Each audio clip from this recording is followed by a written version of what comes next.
సంవత్సరాల నుండి పందిళ్ళ గ్రామంలో విపరీతమైన కోతుల బెడద నెలకొని ఉంది. ఇప్పటికే ఐదారుగురు ఈ కోతుల దాడి మీద చనిపోవడం జరిగింది. వీటిని ఎలాగైనా పట్టాలనే ఆలోచనతోటి గతంలో మా పాలకవర్గం అందరు కలిసి కొండెంగలను తీసుకురావడం జరిగింది.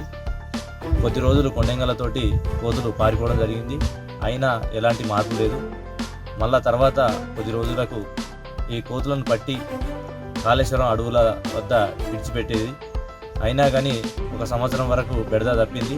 మళ్ళీ విపరీతమైన కోతులు రావడం, మొత్తం పంట పొలాలు నాశనం చేయడం, పత్తి చేన్లు, వరి చేన్లు, మక్క చేన్లు మొత్తం నాశనం చేయడం జరుగుతుంది.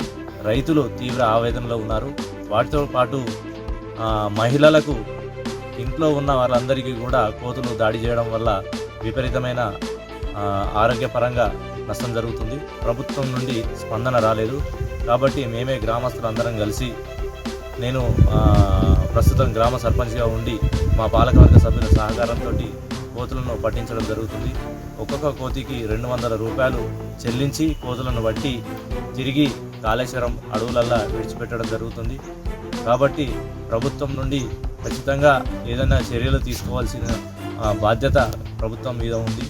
లేదంటే రానున్న రోజులలో ఇంటికి 10 కోతులు పెంచుకునే పరిస్థితి దాపురించింది. ఏ ఇంటి మీద చూడండి 10 అలా కోతులు ఉంటున్నాయి. ఆ కోతులు చేపట్టి చాలామంది కూడా మేడ మీద నుండి కూడా కింద దూకడం జరుగుతుంది కోతుల భయానికి. ఇప్పటికే కాళ్ళు చేతులు విరగొట్టుకున్న సంఖ్య కూడా పెరిగిపోతుంది.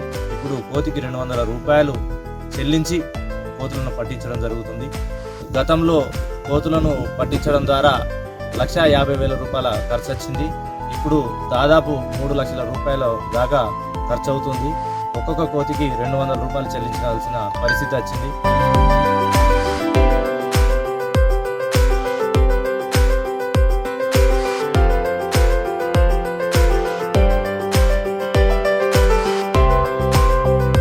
కోతులతోటి విపరీతమైన బెడద కారణంగా అసలు ఇండ్లలోకి వెళ్ళి బయటికి రావడం కూడా కష్టం ఉన్న పరిస్థితులలో ఇటు పంట చేనులు ఏవి ఉన్నా మొత్తం బాగా నష్టం చేస్తున్నది.